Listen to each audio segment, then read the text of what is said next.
Servant leaders produce a spirit of proprietorial ownership in others. To be in alignment with the Father, our goal must be to enable others to become proprietors. This is the heart of the difference between someone who builds a business on Christian principles and someone who does not. The latter provides employment for the purpose of making himself rich.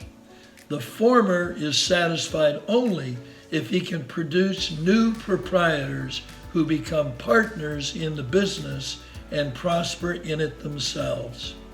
In other words, Christian leaders are committed to making others wealthy, not rich. Multiplying proprietors is the focus, while profit is the byproduct. This is the pattern God sets for us. Most Christians are familiar with Christ saying that whoever wants to be great in the kingdom must learn to be the servant of all. Few, however, have a biblical understanding of servant leadership. All too common is the notion that we must do everything for everybody.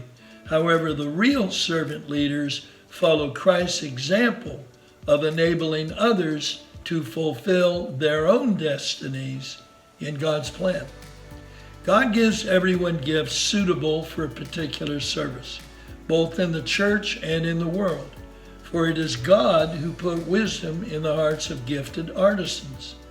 He gives people gifts not to serve themselves, but to serve others. The single greatest motivator of realizing God's handcrafted you, and you have an intended design.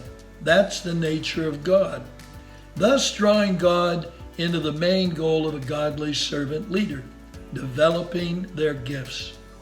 Your primary job in business is to help others discover their roles so that they can work more effectively.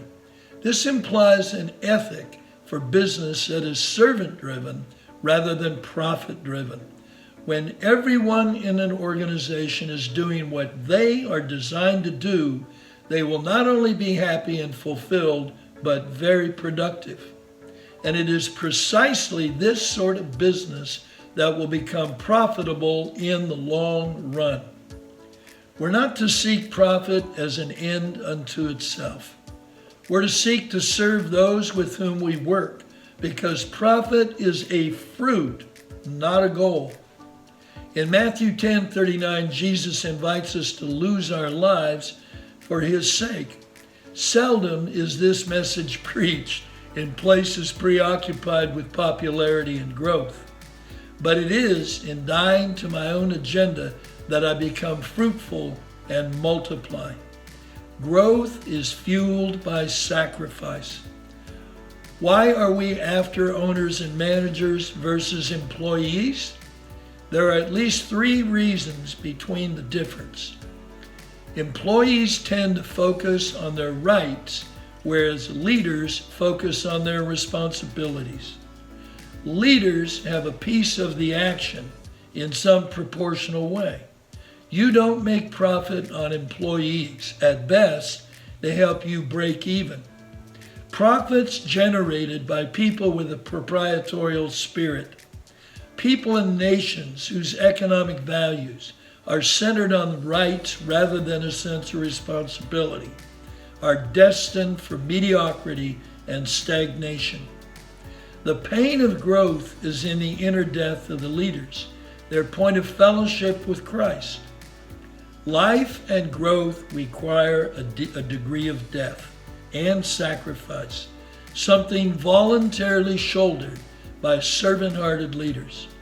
This is a master law of economic increase, and it is every bit as real and operable as the law of supply and demand, say I as an economist. Those who serve most effectively will lead. In any business or trade in the long run, the servants will always succeed. The Almighty's business will succeed. It won't be because God is simply more powerful than Satan, but because God is a servant and Satan is an exploiter. Even at the top, servants always win.